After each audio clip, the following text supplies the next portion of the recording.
ರಾಮನವಮಿಯ ಪೂಜೆಯನ್ನು ಬೆಳಿಗ್ಗೆ ಮಾಡಬೇಡಿ. ಅಸಲಿ ಮುಹೂರ್ತ ಯಾವುದು ಇಲ್ಲಿದೆ ನೋಡಿ. ಕೋಟಿ ಜನ್ಮದ ಪುಣ್ಯ ಬೇಕೇ?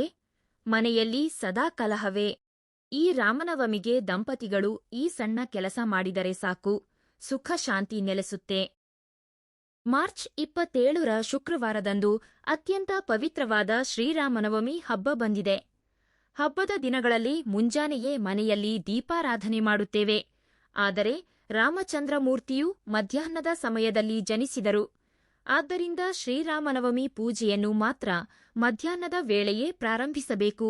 ಶ್ರೀರಾಮನವಮಿ ಪೂಜಾ ವಿಧಾನ, ಪಾಲಿಸಬೇಕಾದ ನಿಯಮಗಳು ಮತ್ತು ಮಾಡಬಾರದ ತಪ್ಪುಗಳ ಬಗ್ಗೆ ಈ ವಿಡಿಯೋದಲ್ಲಿ ತಿಳಿದುಕೊಳ್ಳೋಣ. ಮೊದಲಿಗೆ ಜೈ ಶ್ರೀರಾಮ್ ಎಂದು ಕಾಮೆಂಟ್ ಮಾಡಿ. ಮಾರ್ಚ್ 26ರ ಮಧ್ಯಾಹ್ನ ನವಮಿ ತಿಥಿ ಪ್ರಾರಂಭವಾಗಿ ಮಾರ್ಚ್ 27ರ ಮಧ್ಯಾಹ್ನದವರೆಗೆ ನವಮಿ ತಿಥಿ ಇರುತ್ತದೆ. ಆದರೆ ಭದ್ರಾಚಲದಲ್ಲಿ ಮಾತ್ರ ರಾಮಚಂದ್ರಮೂರ್ತಿಯ ಕಲ್ಯಾಣವನ್ನು ಮಾರ್ಚ್ 27ರಂದು ನಿರ್ವಹಿಸುತ್ತಿದ್ದಾರೆ. ಆದ್ದರಿಂದ ಮಾರ್ಚ್ 27ರಂದೇ ಶ್ರೀರಾಮನವಮಿ ಹಬ್ಬವನ್ನು ಆಚರಿಸಿಕೊಳ್ಳಬೇಕು.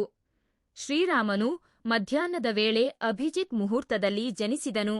ಆದ್ದರಿಂದ ಮಾರ್ಚ್ 27ರ ಬೆಳಿಗ್ಗೆ 11 ಗಂಟೆಯಿಂದ ಮಧ್ಯಾಹ್ನ 1:30 ಮನೆಯಲ್ಲಿ ಸೀತಾರಾಮರನ್ನು ಪೂಜಿಸಲು ಅತ್ಯಂತ ಶುಭ ಮುಹೂರ್ತವಿದೆ.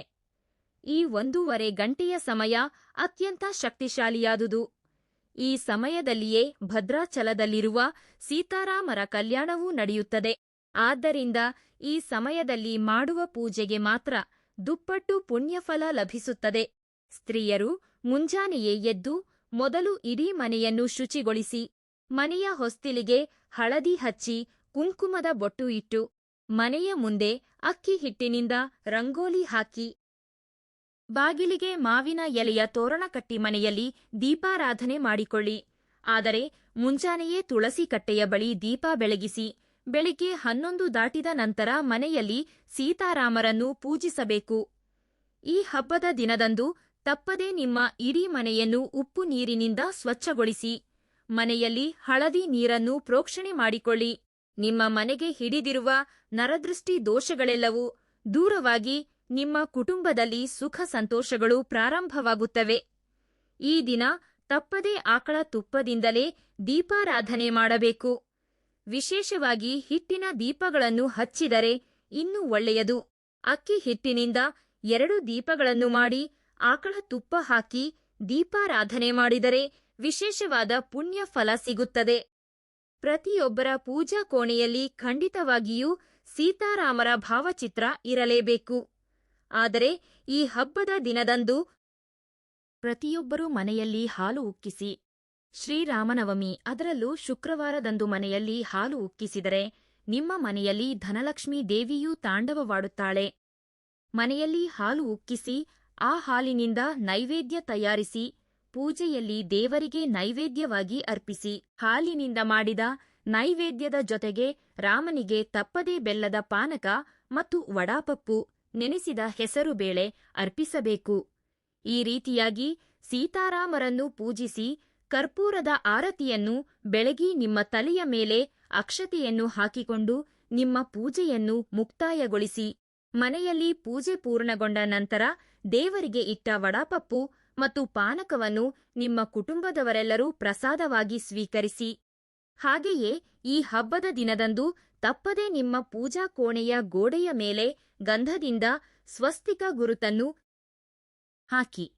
ನಿಮ್ಮ ಮನೆಗಿರುವ ದರಿದ್ರ ದೂರವಾಗಿ ಅಷ್ಟೈಶ್ವರ್ಯಗಳು ಪ್ರಾಪ್ತಿಯಾಗುತ್ತವೆ.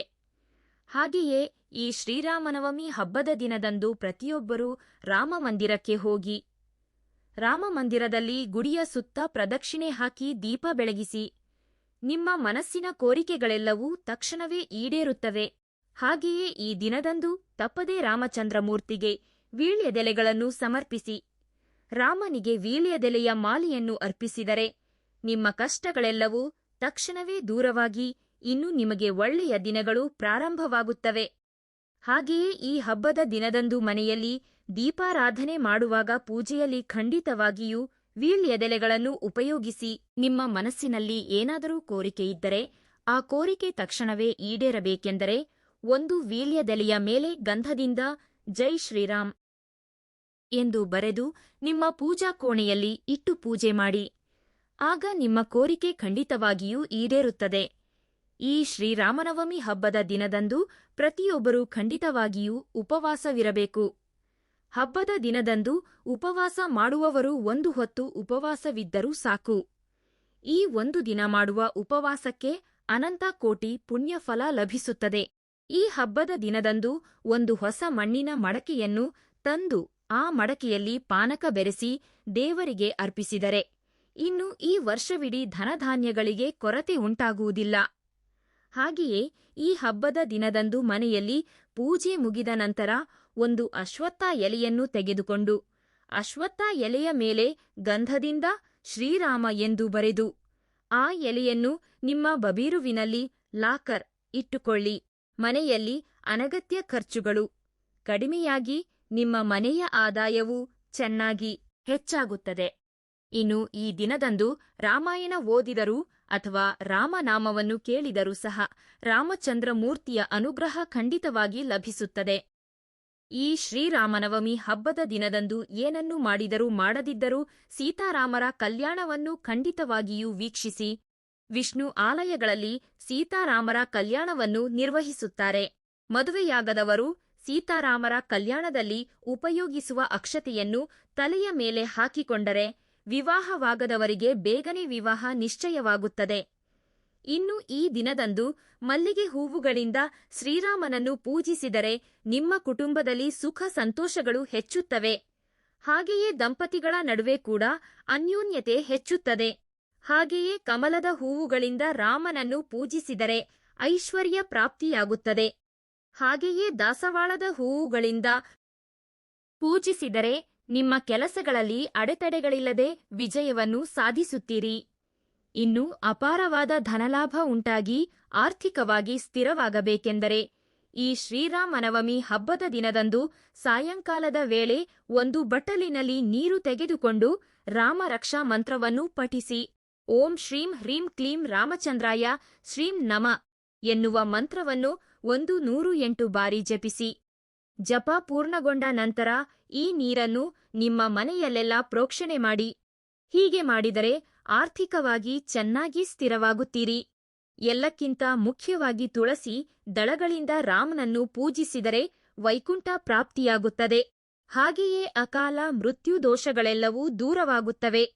ಇನ್ನು ಪಾರಿಜಾತ ಹೂವುಗಳಿಂದ ಪೂಜಿಸಿದರೆ ಕಳೆದ ಜನ್ಮದ ಪಾಪಗಳೆಲ್ಲವೂ ದೂರವಾಗಿ ಪುಣ್ಯಫಲ ಲಭಿಸುತ್ತದೆ. ಇನ್ನು ಸಂತಾನಕ್ಕಾಗಿ ಕಾಯುತ್ತಿರುವವರು ಕಣಗಿಲೆ ಹೂವುಗಳಿಂದ ಸೀತಾರಾಮರನ್ನು ಪೂಜಿಸಿ. ಹಾಗೆಯೇ ಆರೋಗ್ಯ ಸಮಸ್ಯೆಗಳಿಂದ ಬಳಲುತ್ತಿರುವವರು ಜಾಜಿ ಹೂವುಗಳಿಂದ ಸೀತಾರಾಮರನ್ನು ಪೂಜಿಸಿ. ಇನ್ನು ಈ ದಿನದಂದು ತಪ್ಪದೇ ತುಳಸಿ ಕಟ್ಟೆಯನ್ನು ಪೂಜಿಸಬೇಕು. ತುಳಸಿ ಕಟ್ಟೆಯಲ್ಲಿ ದೀಪ ಬೆಳಗಿಸಿ 3 ಪ್ರದಕ್ಷಿಣೆ ಮಾಡಿದರೆ ಹಣದ ಸಮಸ್ಯೆಗಳೆಲ್ಲವೂ ತಕ್ಷಣವೇ ದೂರವಾಗುತ್ತವೆ. ಇನ್ನು ನಮ್ಮಲ್ಲಿ ಚಾಲಾ ಮಂದಿಗೆ ರಾಮಕೋಟಿ ಬರೆಯಬೇಕೆಂಬ ಆಸೆ ಇರುತ್ತದೆ. ಆದರೆ ಈ ಶ್ರೀರಾಮನವಮಿ ಹಬ್ಬದ ದಿನದಂದು ಒಂದು ಕಾಗದದ ಮೇಲೆ ಶ್ರೀರಾಮ ಎಂದು 108 ಬಾರಿ ಬರೆದು ನಿಮ್ಮ ಪೂಜಾ ಕೋಣೆಯಲ್ಲಿ ಇಟ್ಟುಕೊಳ್ಳಿ. ರಾಮಚಂದ್ರಮೂರ್ತಿಯ ಆಶೀರ್ವಾದದಿಂದ ಇನ್ನೂ ನಿಮ್ಮ ಕಷ್ಟಗಳೆಲ್ಲವೂ ತಕ್ಷಣವೇ ತೀರಿಹೋಗುತ್ತವೆ. ಈ ದಿನದಂದು ಪ್ರತಿಯೊಬ್ಬರೂ ತಲೆಸ್ನಾನ ಮಾಡಬೇಕು. ಹಾಗೆಯೇ ಹಳದಿ ಬಣ್ಣದ ವಸ್ತ್ರ ಅಥವಾ ಕೆಂಪು ಬಣ್ಣದ ವಸ್ತ್ರಗಳನ್ನು ಧರಿಸಿ. ಹಾಗೆಯೇ ಮನೆಯಲ್ಲಿರುವ ಹೆಣ್ಣು ಮಕ್ಕಳೆಲ್ಲರೂ ಕಾಲುಗಳಿಗೆ ಹಳದಿ ಹಚ್ಚಿಕೊಳ್ಳಬೇಕು. ವಿವಾಹಿತ ಮಹಿಳೆಯರು ಹಣೆಯಲ್ಲಿ ಕುಂಕುಮದ ಬೊಟ್ಟು ಇಟ್ಟುಕೊಳ್ಳಬೇಕು. ಇನ್ನು ಮದುವೆಯಾದ ಮಹಿಳೆಯರು ಈ ಹಬ್ಬದ ದಿನದಂದು ರಾಮ ಮಂದಿರಕ್ಕೆ ಹೋಗಿ ಸೀತಾದೇವಿಗೆ ಕೆಂಪು ಬಣ್ಣದ ರವಿಕೆ ಬಟ್ಟೆ, ಹಳದಿ ಕುಂಕುಮಗಳನ್ನು ಸಮರ್ಪಿಸಿ. ಇದರಿಂದ ನಿಮ್ಮ ಪತಿಯ ಆಯುಷ್ಯ ಹೆಚ್ಚುತ್ತದೆ. ದೀರ್ಘ ಸುಮಂಗಲಿ ಯೋಗ ಸಿದ್ಧಿಸುತ್ತದೆ. ಇನ್ನು ಈ ಹಬ್ಬದ ದಿನದಂದು ಯಾವುದೇ ಪರಿಸ್ಥಿತಿಯಲ್ಲೂ ಮಾಂಸಾಹಾರ ಸೇವಿಸಬಾರದು. ಹಾಗೆಯೇ ಉಪವಾಸವಿರಲು ಸಾಧ್ಯವಿಲ್ಲದವರು ಈರುಳ್ಳಿ, ಬೆಳ್ಳುಳ್ಳಿ ಇಲ್ಲದ ಆಹಾರ ಸೇವಿಸುವುದು ಒಳ್ಳೆಯದು. ಹಾಗೆಯೇ ಈ ದಿನದಂದು ಮರೆತೂ ಕೂಡ ಕೂದಲು ಕತ್ತರಿಸುವುದು ಅಥವಾ ಉಗುರು ಕತ್ತರಿಸುವುದು ಮಾಡಬಾರದು. ಇನ್ನು ವ್ಯಾಪಾರ ಮಾಡುವವರು ನಿಮ್ಮ ಹತ್ತಿರದಲ್ಲಿರುವ ಆಂಜನೇಯ ಸ್ವಾಮಿ ದೇವಸ್ಥಾನಕ್ಕೆ ಹೋಗಿ ಸ್ವಾಮಿಗೆ ಕೆಂಪು ಪುಷ್ಪಗಳನ್ನು ಸಮರ್ಪಿಸಿ.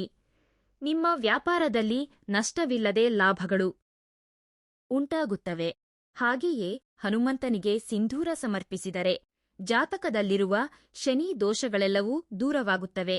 ಇನ್ನು ನಿಮ್ಮ ಕುಟುಂಬದಲ್ಲಿ ಕಷ್ಟಗಳಿಲ್ಲದೆ ಮನೆಯಲ್ಲಿ ಸುಖ ಸಂತೋಷಗಳು ಉಂಟಾಗಬೇಕೆಂದರೆ ರಾಮಮಂದಿರದಲ್ಲಿರುವ ಧ್ವಜಸ್ತಂಭದ ಹತ್ತಿರ ಆಕಳ ತುಪ್ಪದಿಂದ ದೀಪ ಬೆಳಗಿಸಿ ಶ್ರೀರಾಮ್ ಜೈ ಜೈ ರಾಮ್ ಎನ್ನುವ ಮಂತ್ರವನ್ನು 108 ಬಾರಿ ಜಪಿಸಿ. ಆಗ ಕುಟುಂಬದಲ್ಲಿರುವ ಸಮಸ್ಯೆಗಳೆಲ್ಲವೂ ತಕ್ಷಣವೇ ದೂರವಾಗುತ್ತವೆ. ಹಾಗೆಯೇ ಈ ಹಬ್ಬದ ದಿನದಂದು ತಪ್ಪದೇ ನಿಮ್ಮ ಮಕ್ಕಳ ಕೈಯಿಂದ ಜೈ ಶ್ರೀರಾಮ್ ಎಂದು ಬರೆಸಿ.